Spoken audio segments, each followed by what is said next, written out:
This is the 217 Recovery Podcast with Corey Winfield. I'm going to try to make this quick for you. We can chase the tail later. I got you the bronze membership with the UFAM event. It'll be May 19th. You're welcome to start setting up at 9 a.m. From there, what can we do for you? And co-host Marnie Winfield. You're going to learn today. It is the 17th of April, 2022, and it is Easter Sunday. My name is Corey Winfield, Marnie Winfield. Whoa, she's in the other room trying to do a test. And just talk about today, how today has gone so far. It's been a nice little Easter. Of course, Marnie and I, in some eyes, are still newlyweds. You know, we got married on 12/12/20. So this is our, second Easter as a married couple, and made breakfast. Everything was good, and we decided, hey, let's go to church. So we went to a church, Freedom Reformed Church in Traverse City. It's pretty chill, and that's kind of how I like things, and not a lot of judgment. I don't feel like I'm being judged when I walk in there, and it's just good. And, to give thanks to God, and they're about the relationship that you have with God, and that's the kind of way I roll with it. And you're welcome to feel however you want about God or whoever. That's on you. I don't have time to go around and tell people, what to do, what not to do. But for me, it works. And there's too many things that have happened in my life that have just not been coincidences. And not drinking and doing the right things, helping other people, opportunities are going to open themselves right up to you. And that goes right along with the promises in AA. But I'm just telling you, if you want a different life, if you want a new life, and if you're living that life already, you know what I'm talking about. And if you're a month in, 2 months in, maybe you're living in sober living, you're just looking for something else to help, and you stumbled across our podcast, well, welcome. A lot of people say that it helps, and we're not doctors, we're not therapists. I know, shocking, right? But we talk about our life in recovery and some of the things that we go through, some things that we've done that have worked, a lot of things that we have done that haven't worked. But at the end of the day, are you willing to do the things necessary to change? I was talking to a guy yesterday, his name's Ray, and he was the one who, asked me a very simple question that I give tons of props to and credit to him for saying the thing that really stuck in my head to make me think. And the fact that he didn't even allow me to answer it when he asked the question of, Corey, what's it going to take for you not to drink again? I just remember it clear as day. And for him to shush me when I started to answer him immediately, and told me to think about that. You got a long ride up north. And I've told the story many times, but it's one that is very important to me, and it sticks with me. What's it going to take? You got a long ride up north to go to treatment. Just think about that. And I did. I thought about it on the way up, and I kept dropping my phone. I was falling asleep on the bus. And not that has anything to do with the story. I just figured I'd kind of throw that in there. Because, it didn't happen like that. So, but regardless, I didn't think about it, or I didn't find the answer on the bus. I didn't find the answer my first day in there, my second day. It might have been my second or third day. But I remember people were off doing their thing, and I decided that I was going to call it a night and go to bed early. And I'd ask my therapist, counselor, caseworker person, whatever you want to call them, for a book on, I think it was codependency or something like that. But it was a red dog, white dog, or something like that. And I started reading that a little bit, and then I put that down, and I just laid there, and I started thinking about what's it going to take, and Ray's question, what's it going to take for me never to drink again? And that's when I started going through the process in my own mind, like, what's it going to take? Knowing that I have told family members many times that I would never drink again, and the failure in that was horrible. I really didn't want to feel that anymore. I was kind of done with that feeling. And what else? What else was there? What did I put above alcohol? Nothing. Oh, wait, hold on. There was something.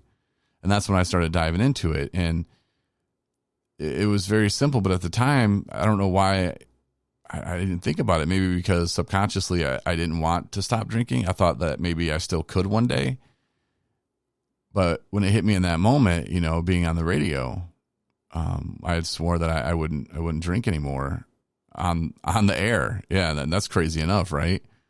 Like, who does that? Well, a kid who was very shy, but somehow wanted to entertain people, found himself on the radio, and it was doing Saturday nights. And the station that I worked for, they had beer out in the garage. And, you know, at that time, just 1 or 2 beers would really send me off to the moon, you know?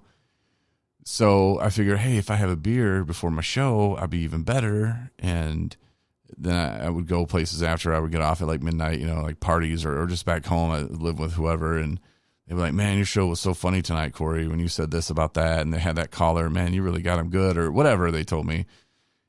It was probably a little better than that, what I just explained, but you know what I'm saying. It made me feel like, wow, drinking really pushed me over the edge. That's what made me so much better.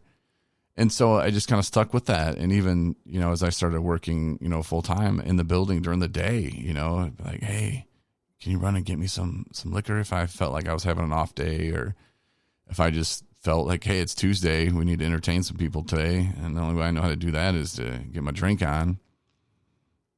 I would start to do that. And I didn't realize at the time how dangerous that was. And then I heard a commercial that I had done, and it was so bad. I was so embarrassed. I obviously heard it over the air, so I knew other people had to have heard it too. And that scared me. It really put a fear of, wow, you could have just lost your whole career over drinking. And I didn't like that feeling. So I swore to myself then I would never drink on the air again. And I didn't. I didn't smoke. I smoked pot on the air one time, and that was a disaster. And I was working overnights, you know, from like 11 at night to 5:30 in the morning. And I think at 2:30, some dude came by with some food and was like, hey, man. And I hope that guy's still alive. I haven't talked to him in a while. His name was, well, I'm not going to say his name, but anyway, yeah, that turned out to be a disaster. I was like, cannot do that stoned. So that was a pretty easy one to not do on the air. But yeah, drinking was something I thought actually made me better. And when I stopped drinking on the air, I realized I was just as good. Unfortunately, the night before, I would get pretty tanked and come in hungover as all hell. And that wasn't good, especially when I got to Arkansas later in my career. And it was just one of those things that I did. And I would come in the next day, and I know my friend Ron Robinson, he would come in the studio and say, Jesus, man, it smells like a brewery in here. You know, he's like, that alcohol's like seeping out of your skin. And I didn't realize at the time that that's because there's so much alcohol in my body, in your liver, your kidneys. It can only process so much, so it just kicks out any way it can. So it starts coming out your pores. And again, that should have been a sign, but I was like, hey, I'm not married. I don't have kids. This is what I'm supposed to do. This is what everybody does. That was my thinking at the time, which clearly is incorrect. You know, not everybody goes home and just gets blitzed every night. You know, actually, that's pretty sad. Think about it. And looking back at it, you know, I had to go through what I had to go through, you know, to get where I am today, and I wouldn't change any of it. But man, if I can help someone else avoid that, you know, I tell people sometimes that I think AA kind of kept me stuck. And AA people are like, what the hell are you talking about, boy? Not that all AA people talk like that, but sometimes they talk like this. I'm just saying. It's just the fact that, keep it, you know, nobody say who you see here, nobody, you know, you can't tell nobody. And I get it out of respect for other people. I mean, but everybody does it anyway. They do. I'm not going to lie. And maybe not everybody. That's kind of a blanket statement there. But no, I mean, the fact that personally I was hiding it, you know, and felt like I had to hide it still kept me stuck. And when I was in treatment and I decided, okay, well, I got to start a podcast. I don't know what it's going to be about, but I got to start it because that's what's going to keep me sober. And then it was mentioned, why don't you start a podcast about your recovery? And I'm like, yeah, but when I get out of here, I'm going to have 3 months clean. People are going to look at me like, who's this guy? I'm going into sober living. They're going to think I'm some a-hole, and I don't know. And she was like, well, don't worry about those people. If they're mad, then they're not doing stuff that they need to be doing in their own recovery. So F them. If it keeps you sober, who cares about what other people think, And it's a pretty good idea there. So I ran with it, but having to find that outlet and to find that one thing that I did put above drinking, I don't know. It seems like it should have came to me years earlier, but in Arkansas, it was just one of those things where, okay, I'm supposed to drink, and that's what single guys do. And, we just get bombed, and maybe I'll meet the love of my life, which of course is not how you meet the love of your life. You see it? I mean, some people could be like, that's how I met my wife. That's cool, man. Different strokes, different folks. But for me, and when I was looking for a relationship, at the time, I guess maybe some codependency stuff. And my wife was playing a psychiatrist. I think she's a psychiatrist, some kind of therapist talk today. It was on TED Talk, and they were talking about, she said she was looking for, I don't know if it was the meaning of life, but relationships and searching your soul kind of stuff. And that you can't find anyone else when you haven't found yourself. And that makes complete sense.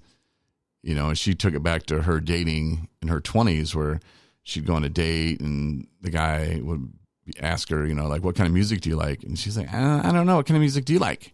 And it goes back to that kind of thinking, which is totally correct. You don't know yourself. So how the hell are you going to know? And she's like, now she goes to a place and they're like, oh, here, eat this. And she's like, I'm not eating that. And turn down that shitty music. Like, I thought you loved that. No, I don't. Now she knows what she likes, and she's not going to accept putting up with the stuff that she doesn't. She's not going to go out and eat food that she doesn't like just because her husband or, whoever likes it.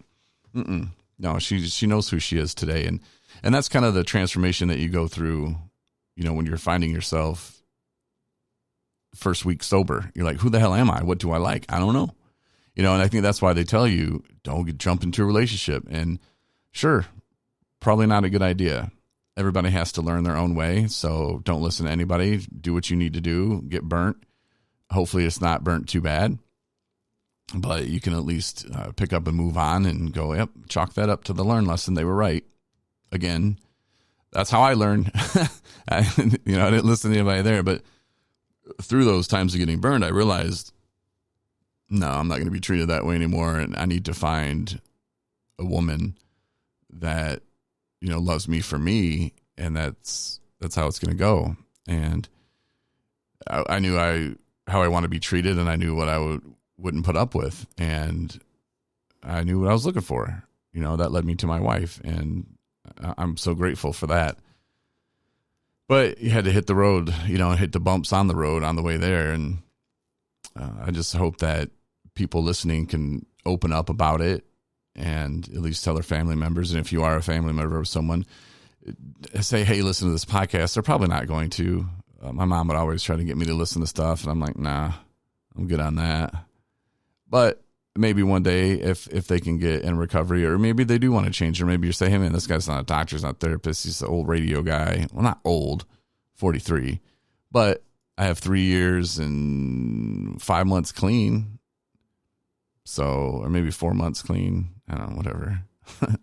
Whatever it is, it's more than I had yesterday.